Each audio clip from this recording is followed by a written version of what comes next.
Fire!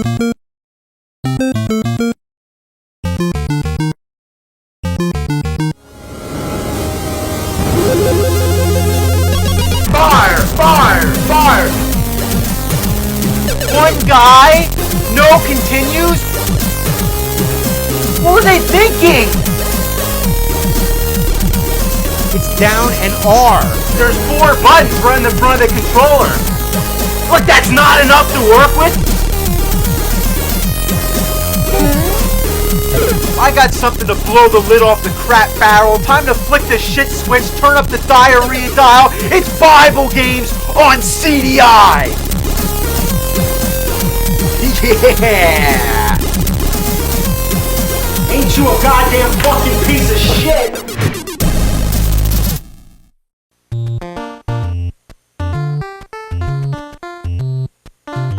Mario, Mario, Mario. There were so many Mario games, it was like an infestation. But what about Luigi? Nobody cared about him. He got shoved to the sideline while his brother enjoyed all the fame. But then came Mario's Missing, the first game to star Luigi. He wasn't good enough to make it into the title, but hey, when this came out, I thought, that sounds like a great idea. But no, it would only further cement the character into an eternal waste. The first thing that happens, we see Mario get a bag thrown over his head. How does he get inside the bag? Is there a hole in the bottom? Why can't he get out? It begs an explanation. Anyway, it's up to Luigi to save him. He comes out riding on Yoshi. Now it's pretty obvious the graphics are ripped right from Super Mario World, and for the 8-bit NES, it looks quite good, but that only gives you the false impression that this game may be decent.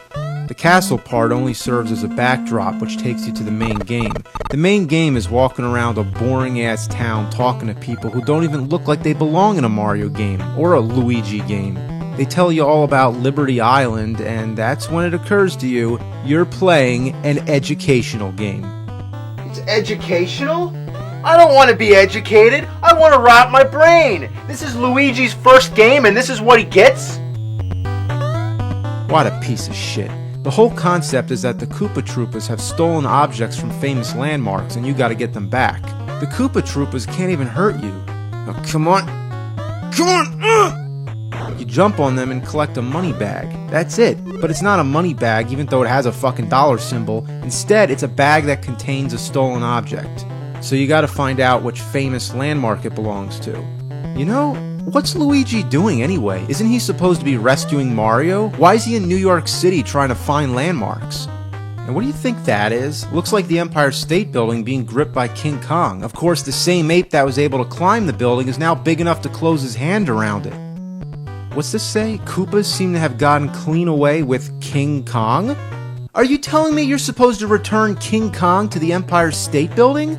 This blows my mind on so many levels.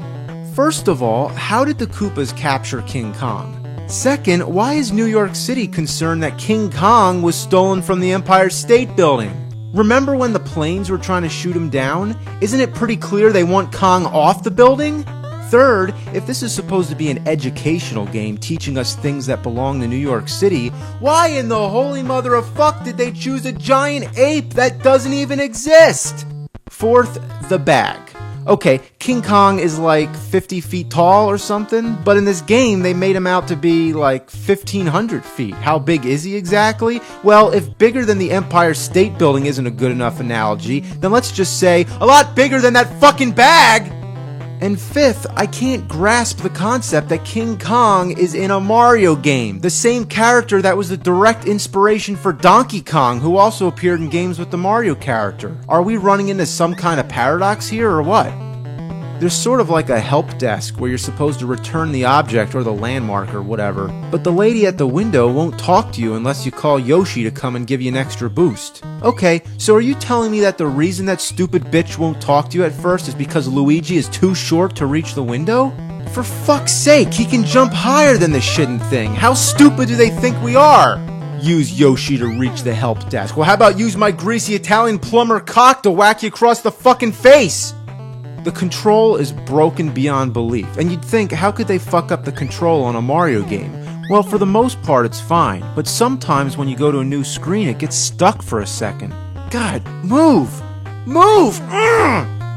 God, what a shitload of fuck! You know what took me a real long time to figure out? How to go up the road. You have to be standing right on the dotted line. If you're just a few pixels off, nothing happens. In contrast, take a look at the Super Nintendo version. It's pretty much the same game, just with better graphics. But here, when you try to go up the road, all you get is the sound of cars blaring their horns. Who the hell's honking at me? Are the cars invisible? Well, anyway, the spot you're supposed to stand is the complete opposite. It's the sidewalk. I guess they were trying to be more realistic with this one. If there's one thing it teaches kids, it's not to walk down the middle of the road. But check it out, now we're in for some fuck. This is Mario's Time Machine. Judging from the title, you'd think it'd be awesome. Imagine Mario going back in time, kind of like Turtles in Time. I mean, no. Let's not even compare that. This is another educational game, and I put that in quotes because it's barely educational and barely a game. How can you call it a game when you can't even die? The idea is to find different objects and return them to their appropriate time period. To find these objects, you walk around a museum, go in a random door, and fight Koopa Troopas in the style of the classic Mario Bros. Arcade. Once you kill them all, the object appears. So once you get the object, you take it to the time machine, conveniently built out of pipes. Choose the time period, and you're on your way.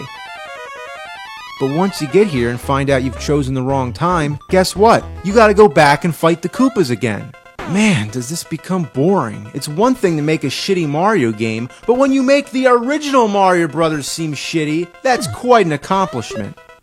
So right off the bat, you have to associate an object with a year in history. If you go to the time period, you find clues amongst clocks and hourglasses. Wouldn't it make more sense if they gave you the clues before you went to the time period, not the other way around? The next thing you have to do is place the object in a specific spot. The object I have is an apple, the clues are talking about Isaac Newton, and there's a tree. Didn't Newton come up with his theory of gravity from an apple dropping from a tree? Makes sense, so I release the apple, I'm told it's the wrong location, and a bird comes and takes the apple away. So you know what I gotta do now? Go back to the fucking Koopas! But I don't even know what I did wrong. Should I have stood on top of the tree, or was I in the wrong time period altogether? You'll never know unless you run all around the game like a fucking asshole. I'd hate to say it, but there's also a Super Nintendo version. I guess we better take a quick look. Here it lets you pick the object right as the game starts. Then the time machine comes down. But unlike the NES version where you have different dates to choose from, here you have to pick a location, then manually put in a year and BC or AD, so there's only so many possible combinations you can get right.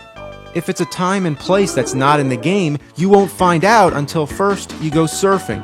Yeah, this takes the place of the whole Koopa section, but it's even more redundant. What you have to do here is collect 10 mushrooms and then go in a whirlpool, but the mushrooms are so small and you can barely tell them apart from these other things that look like sea urchins. And the sea urchins take your mushrooms away. And worse, there's a fucking time limit. If the time runs out, you gotta do it again. And how ironic is that there's a time limit to go back in time? Then you get to the time period, check out some clues, answer some questions, and more clues and questions, and oh, fuck. Just trust me, it's not too exciting. You know what? Educate me. Please educate me. Because I'm going through sensory deprivation. I'm so fucking bored I'd rather go back to school than play this shit. I'm aware that there's lots of other Mario educational games, many which were for PC, but these two on the NES and Super NES lead you to believe that they may be good. They're on the same platform which brought us all the great Mario classics. They feature the same graphics as Super Mario World, and the titles don't even sound educational. They could have been called Mario's Geography and Mario's History Lesson. But educational or not, these games are horrible abominations of space and time that give insult to the very fabric of nature itself. In other words, they suck.